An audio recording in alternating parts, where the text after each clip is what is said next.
Forever Skies is about to launch into early access, and thanks to the team at Far From Home, I got my hands on it a few days early. So today we're going to go over a quick review and see if it's worth your time and your money.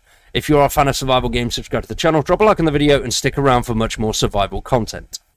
So overall, the game is great. It's easy to play, easy to get along with, and just great to kill a few hours and have a little bit of fun on.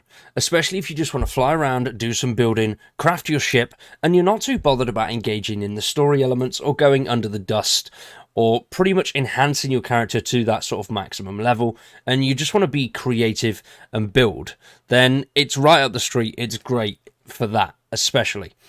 When it comes to the story elements, the storyline is brilliant, it is loads of fun, and they're going to continue to add more as they progress through the early access phase. So do remember that it is in early access, so a lot of elements of the story aren't there yet. There are elements of the story currently in the game, but you'll be piecing those bits together through set pieces and notes that you find scattered around the world, which is a really interesting way to do it, and I like games that do that. They don't spoon feed you the story. You do have to sort of figure out what's going on yourself, which is great, and it just lets your imagination run a little bit wild as well when it comes to a storyline. In terms of looks, the game looks absolutely phenomenal. It runs brilliantly, and when you drop down on the planet, the first thing that you are taken back by is the ruins of what Earth has become, and just how absolutely terrifying but beautiful it looks all at the same time.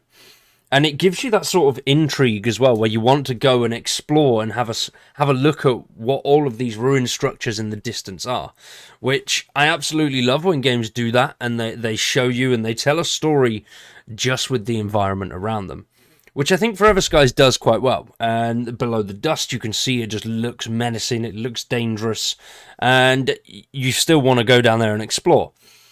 And then when it comes to, once again, the actual storyline itself, and you figure out what has happened to the population and why things have gone like that, if you are a fan of a game with a good storyline, then I think this might be one to hold off on just for a little bit.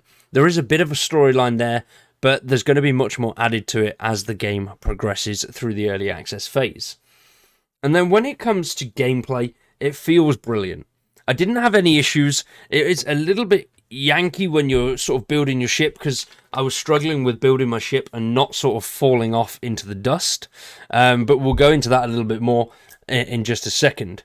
But it feels good, it ran smoothly, and there's loads of little bits there that sort of have your character doing sort of parkour, which handles quite well. Your character does it really well, responds really nicely. You're not sort of jumping into walls or going a little bit nuts.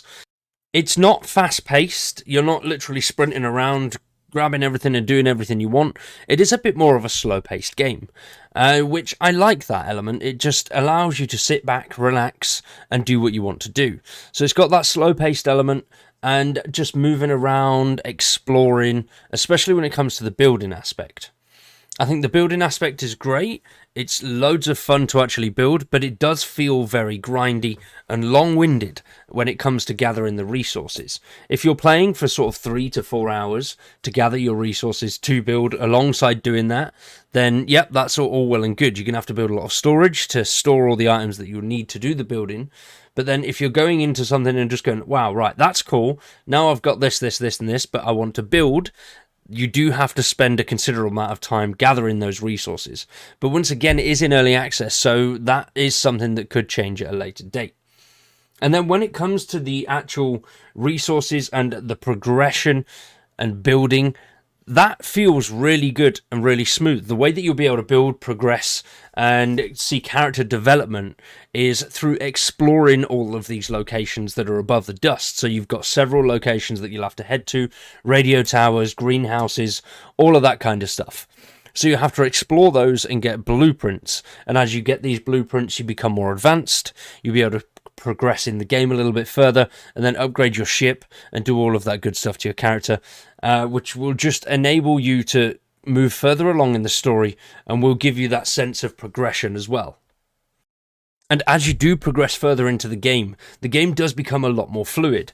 At the start, it is hell of a lot more slow paced than what it is at those later stages once you've got some better gear behind you and you can sort of move around, craft and build a little bit easier and a little bit more freely because you've got the blueprints behind you and the equipment to actually gather more resources a little bit quicker. But still, it feels a lot smoother later game. The first sort of hour or so, it doesn't hold your hand as such. You do sort of get there by yourself. You have to come to your own conclusions, which is great. I prefer games that let you figure things out by yourself, but don't make things completely impossible if you're a new player to the genre or just a new player in general. So overall, the game is absolutely brilliant. Absolutely love it. I've had loads of fun playing it, and I'm going to continue to play it and continue covering all of updates and all that good stuff. So, is it worth your money? I would say yes. I think it's around about £10 to £15. I can't remember the exact price. I don't think I've actually seen it yet. I don't think it's been released. But I have a feeling it'll be between 10 to 15, maybe £20. But for the price, I think that's great. The amount of things that they're going to plan to do over the coming year is absolutely massive. Co-op is something that I know a lot of players would love to see, and that is something that's going to be coming later down the line. It's not in the game as of yet, but it is one of their main focuses. They will be adding it a little bit later on. Alongside loads more story elements, loads more crafting parts, loads more blueprints for your ship, loads of other stuff. So as an early access title, it is great. Content-wise, there's a lot to do there when it comes to building and just flying around. I think you'll definitely get maybe sort of, depending on your playstyle, if you just want to go in, experience it all once or twice, you'll probably get between 6 to 10 hours, depending on your playstyle.